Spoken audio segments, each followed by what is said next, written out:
In this video, we will be looking at composition of functions. Recall that to find f composition g of x, we find f of g of x. And to find g composition f of x, we find g of f of x. So for f composition g, we put g into the f function. And to find g composition f, we put f into the g function.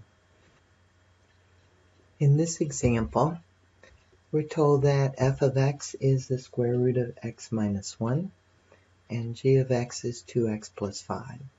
We're asked to find f composition g of x and then find its domain.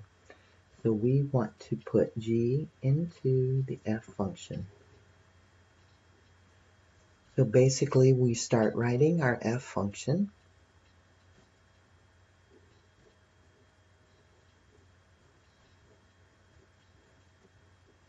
Our f function is square root of, and then in place of x, I'm going to write 2x plus 5.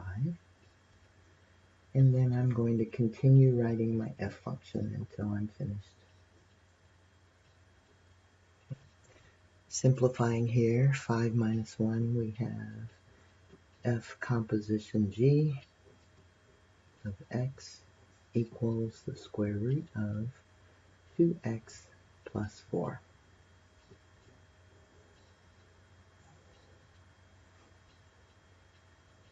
Now our domain,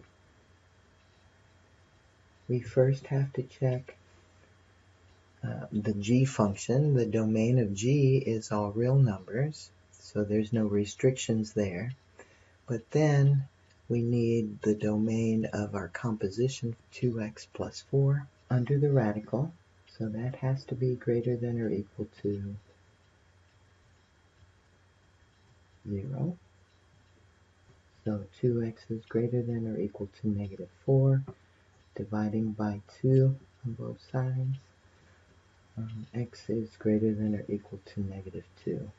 And we'll show this domain with interval notation. So include the negative 2 as the left boundary on the interval, and that goes to infinity.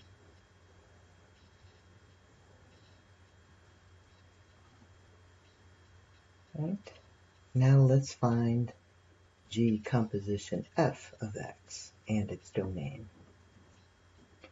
This time we need to put f into the g function, so we'll start writing our g function. Say g composition f of x is equal to 2 times, and now we come to an x, so we want to write our f function there, square root of x minus 1, and then continue writing our g function plus 5. There's nothing we can do to simplify this, so this is our g composition f. Now to find the domain of the composition function, we first need to check the domain of f, which, since it's a radical, the radicand has to be greater than or equal to 0. So x minus 1 is greater than or equal to 0, which means x is greater than or equal to 1, which is the same domain as our composite function. So we'll write that in interval notation. Greater than or equal to 1.